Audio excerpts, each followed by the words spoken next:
تعرفي تخيطي؟ يعني بتصور ايه؟ بتصور ايه والنبي؟ طيب بص يا عم، بس انت بتعمل ايه بقى؟ زي اي عريس كنت فرحان يوم خطوبتي. الفرحة كانت واخداني شوية، فقررت انزل ارقص في نص الشارع.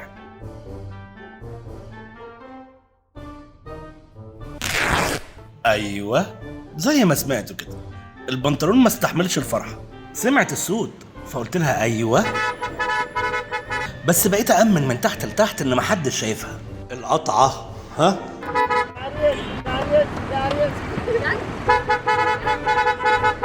وكان لازم ما يبانش عليا حاجة، ما أنا العريس. يا لهوي يا لهوي يا لهوي يا لهوي يا لهوي. تعرفي تخيطي؟ بس البنطلون اتفتح. ما تقولش بنطلون عريس ده وارد على فكره. وارد، بس هقول لك على حاجة والله حاسس بهوا رهيب. سلام عليكم، مفيش ترزي قريب؟ وهنا بقى كنا سيبنا العروسة وبدأنا رحلة البحث عن ترزي. فين؟ قدام شوية عند المعدية؟ شكرا.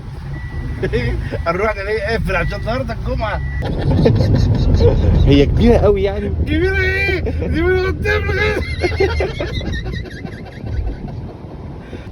درزي هدوم عادي، الف وارجع يعني. القطعة من السوستة للحزام يا مؤمن. ده ايه ده؟ ده انا ما فطرتش، امال لو كنت فطرت. عادي الشارع اللي جنب الثلاث نخلة اللي جنب البنزينة اللي عند ثلاث نخلات. عادي ما تبقاش عريس من غير القطعه دي. سوبر ماركت اهو. ماشي ماشي. اول تاني بيت عايز خليه. ماشي شكرا يا ابويا، شكرا. ايه لف وارجع. قال لك تاني بيت يعني، مفيش محلات هنا. مجدي كده. لا احنا لسه في حرب الالف. ده كويس ان انا عم مجدي وعليكم السلام وبركاته. ازيك يا باشا؟ انا هتدلع عليك في حاجه، انا راجل عريس وعندي فرح جنبك والبنطلون لا مؤاخذه اتفتق من ورا لقدام. عم مجدي جاي اهو.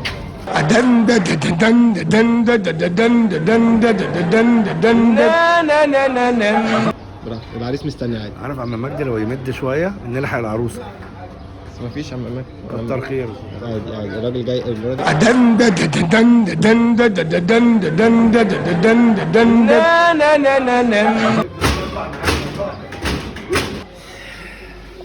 يعني بتصور ايه؟ بتصور ايه والنبي؟ يا عم مجدي طب هو في امل نلحق العروسه؟ يا عم عشان الستات اللي هتعدي. نهار اسود على واسيس. هات. ايه ده؟ يا عم ربنا يكفيك. استنى بس، هو القماش اتفتق ولا دي خياطه؟ يا عم خياطه الحمد لله. خياطة الراجل خلاص قال خياطة. بقول لك يا عم جمال، عم مجدي دوس عليها بقى عشان فاهم لسه داخلين علينا طويل. هدوسها مشتين ثلاثة ما تقلقش. لو عندك بنطلون اوسع خد ده وهات اللي عندك. طيب بص يا عم مجدي، بس انت بتعمل ايه بقى؟ وسعنا كده.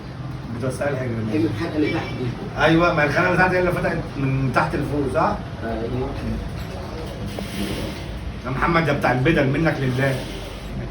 انا بقى واقف كده، انا بصور كده. انت بتمثل فيلم هناك ولا ايه؟ انا بمثل، ايوه انا الممثل، ايوه. هانس الكثير ما باقي الا القليل. هو فات كله مش متبقي حاجه. عم مجدي. ده عم مجدي وهو صغير صح؟ عم مجدي. ده انت عم مجدي ولا بابا؟ ابويا. ابوك؟ ربنا يديله الصحه. ده مات من زمان. ربنا يرحمه يا عم مجدي. هو طبيعي يعني. هو اللي طالع لك؟ بتهزر انت كتير يا عم مجدي وانا متوتر. انت بتضحك فرحان فيا. ده الحاج. وفي اللحظة دي بقى دخلت علينا أم عبير جايبة عباية جديدة وراسها وألف سيف لا تخرج بيها دلوقتي، وأنا واقف زي اللي ممسوكين آداب لافف نفسي بالملاية. هنا قررت إن ألمح لها وأقول لها استني يما شوية.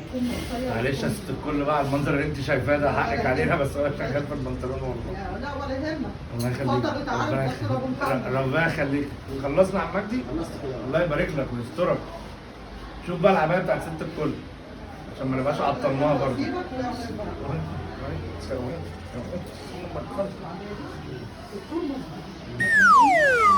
لازم ابقى معاك تفصيله بتفصيله. طب هات التفصيله اللي هناك بتاعت الحزام دي. تصدق اوسع؟ والله يا عم مجدي ربنا يبارك لك. هو هنا ما كانش سامعني اساسا، هو كان مركز مع ام عبير او عبايه ام عبير. في العربيه هلبسه في العربيه. الف شكر يا عم مجدي، تعبناك. وشوف الحاجه بقى العبايه. السلام عليكم. يلا يا عم ابوس ايدك. الف شكر يا حاج، تعبناك.